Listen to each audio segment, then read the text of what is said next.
Hello everyone, मैं हूं आपकी मित्र शिवानी सक्सेना। स्वागत करती हूं आप सभी का हमारे यूट्यूब चैनल आईएएस पॉइंट में। तो गाइस, जैसे कि आप सभी लोग जानते हैं, हमने जो कल लास्ट वीडियो में डिस्कस किया था वो क्या था, पारभाषी के बारे में, जो हमारा लास्ट टॉपिक था। आई होप वो टॉपिक आप सभी का अच्छे से क्लियर हो चुके हैं। और आज जो हम डिस्कस करने वाले हैं, आज हम डिस्कस करेंगे छाया वास्तव में आखिर होती क्या है। तो ये जो छायाएं हैं वो वास्तव में होती क्या हैं, इसके बारे में हम लोग अच्छे से डिस्कस करने वाले हैं।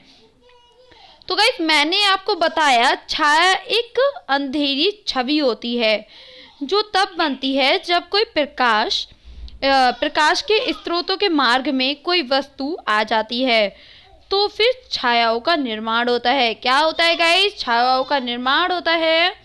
अंधेरे कमरे में कभी एकदम क्या होता है कि अंधेरे कमरे में छायाएं नहीं बनती हैं। छाया बनने के लिए प्रकाश का होना काफ़ी इम्पोर्टेंट होता है। साथ में ये ज़रूरी है कि कोई वस्तु उसके मार्ग में आए तो ही छायाएं बन सकती हैं। जैसे आप लोग पिक्चर में भी यहाँ पे देख पा रहे हैं, कभी कभी वस्तु की छाया वस्तु की आकृति के बारे में बताती है, जैसे कि आप लोग यहाँ पे देख पा रहे हैं। तो जैसे कि आप लोग पिक्चर में भी देख पा रहे हैं, यहाँ पर हाथ की छाया बन रही है। ठीक है, जैसे कि आप यहाँ पे देख पा रहे हैं, यहाँ पे हाथ की छाया यहाँ पे बन रही है, दीवार पर हो या फिर किसी पर्दे पर हो या फिर किसी कागज़ पे हो। आप लोग यहाँ पे देखिए, पर्दे का भी देख सकते हैं, छाया पर्दे पर भी बनती है। आप इसको अच्छे से समझने की कोशिश करेंगे। अगर हमें गाइस किसी कमरे में रख दिया जाए, किसी अंधेरे कमरे में, और सामने हमारे मिरर हो, तो क्या उसमें हम अपना प्रतिबिंब देख पाएंगे? अंधेरे कमरे में क्या हमारा प्रतिबिंब वहाँ पे इस मिरर में दिख पाएगा? तो बिल्कुल नहीं दिख पाएगा। ठीक है, परावर्तन होने के लिए प्रकाश की उपस्थिति होना बहुत ज़रूरी होता है। प्रकाश की उपस्थिति के बिना प्रतिबिंब नहीं बन सकता। आपको ये अच्छे से समझ लेना है।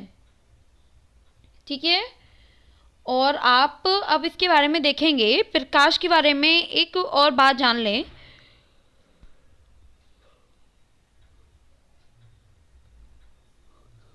प्रकाश का तो गाइस गमन जो होता है ना, वो बिल्कुल सीधी रेखा में होता है। ठीक है, जो प्रकाश का गमन होता है वो बिल्कुल एकदम सीधी रेखा में होता है, जैसे कि आप सभी लोग यहाँ पिक्चर में भी देख पा रहे हैं। तो यहाँ पर मोमबत्ती जलाई गई। ठीक है, आप यहाँ पे समझने की कोशिश करेंगे। यहाँ पर मोमबत्ती जलाई गई, फिर उसको देखा जा रहा है सीधे पाइप से, तो फिर मोमबत्ती का प्रकाश दिखाई दे रहा है। आप इसको समझ पा रहे हैं में भी? तो अब यहाँ पे देख पा रहे हैं हम लोग, तो हमें तब हम सीधे पाइप से इसको देखेंगे। आप यहाँ पे देख रहे हैं ए वाला, तब सीधे पाइप से हम उसको देख रहे हैं, तो हमें क्या नज़र आ रहा है? हमें मोमबत्ती जली हुई नज़र आ रही है। लेकिन अगर क्या होगा कि अगर फिर उसी मोमबत्ती को हम टेढ़े पाइप से देखें, फिर मोमबत्ती को ये प्रकाश नहीं दिखाई देता है। तो इसका रीज़न यही है कि प्रकाश का गमन सीधी रेखा में होता है। ठीक है, आपको अच्छे से समझ लेना है। तो गाइस, इसका रीज़न यही है कि जो प्रकाश है वो गमन सीधी लाइन में ही उसका हो सकता है और सीधी पाइप में ही होता है। अब हम देख लेंगे यहाँ पे दर्पण तथा परावर्तन। ठीक है, तो दर्पण क्या होता है, परावर्तन क्या होता है, तो पहले हम जान लेते हैं यहाँ पे परावर्तन के बारे में। जब प्रकाश किसी सतह से टकराकर वापस आता है तो उसे प्रकाश का परावर्तन कहते हैं। ये दो प्रकार का होता है, नियमित परावर्तन और अनियमित परावर्तन। तो पहले इनके बारे में जान लेते हैं कि नियमित क्या होता है और अनियमित क्या होता है। नियमित परावर्तन के कारण ही हम मिरर में अपना प्रतिबिंब देख पाते हैं। आपको अच्छे से एक एक पॉइंट याद रखना है।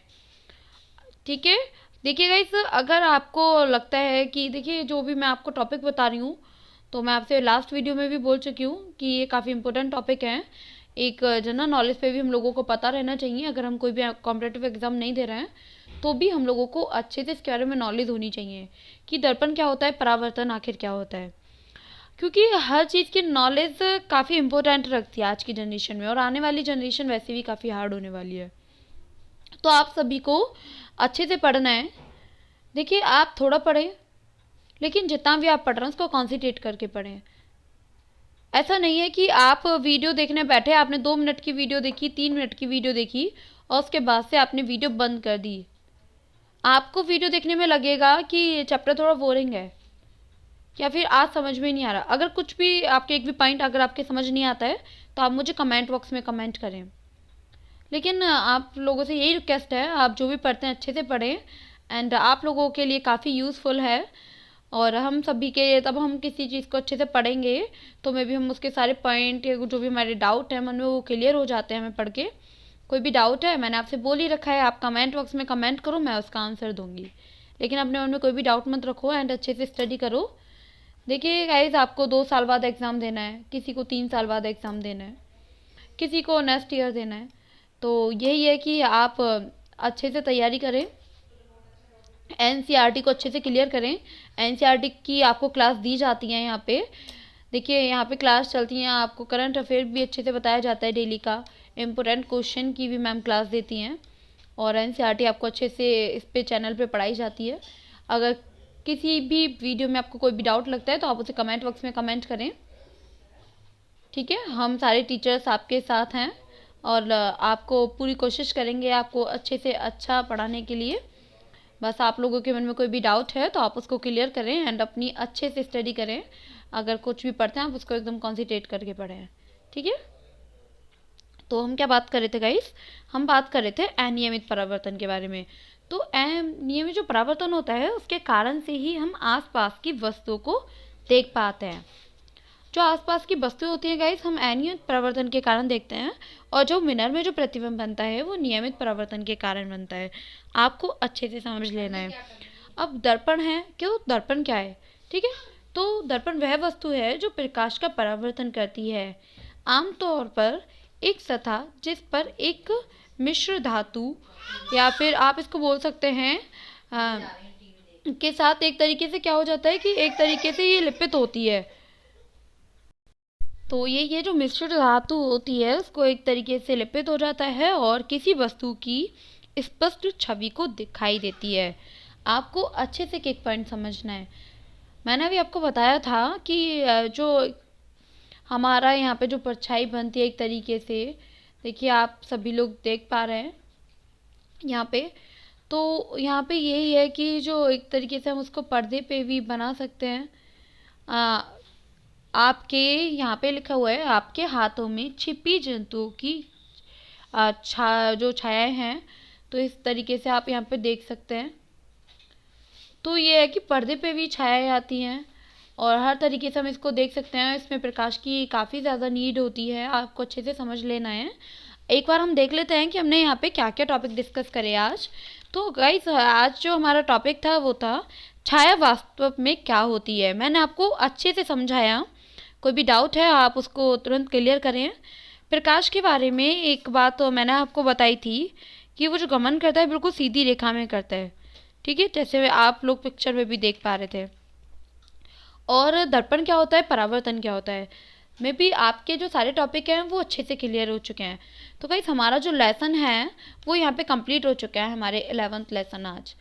तो मे बी आप लोगों के भी डे बाई डे आपने क्लियर कर लिया होगा और आप डे बाई डे वीडियो देखें, क्योंकि मैं 11th लेसन कंप्लीट करा चुकी हूँ।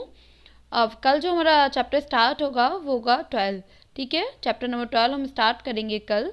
पहले आप लोग इसे अच्छे से पढ़ें और अपना एक एक पॉइंट एक एक टॉपिक अच्छे से क्लियर करें। 6th क्लास की एनसीईआरटी तब कंप्लीट हो जाएगी, मैं आप लोगों से क्वेश्चन करूँगी और कोई भी बहाना नहीं चलेगा कि आपने वीडियो नहीं देखी और आपको ये नहीं पता, आपको वो नहीं पता। देखिए, मैं आपको पढ़ा रही हूँ और आपको अच्छे से वीडियो देखना है और आपको अच्छे से टॉपिक क्लियर करना है, जिससे कि अगर मैं आपसे पूछती हूँ, मेरी जगह कोई भी बंदा आपसे पूछता है तो आप उसको डायरेक्टली आंसर दें, ठीक है।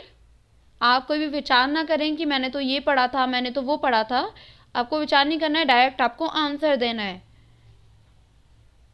तो गाइस, आज की वीडियो में हमारा इतना ही। अगर आपको मेरी वीडियो गाइस पसंद आती है तो आप इसे लाइक कीजिए, सब्सक्राइब कीजिए एंड कमेंट कीजिए। And thank you so much guys. तब तक के लिए बाय बाय। हम आपसे मिलते हैं कल न्यू लेसन के साथ।